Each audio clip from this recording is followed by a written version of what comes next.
So I was just telling my son this is not a regular zoo. This is a rehabilitation center. It lost its tail. Any animals here have been hurt, and they have taken them in to help them and rehabilitate their lives. They do let all the ones that can be let go back into the wild when they are ready. As you can see, that one's really nervous. So yeah, it's not like your average zoo prison. They're just here to help.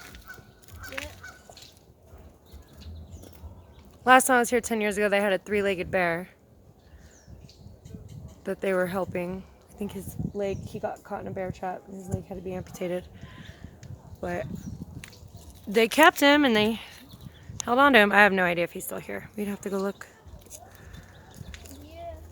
These pretty little wolves were just fighting. That's the only reason why I started recording.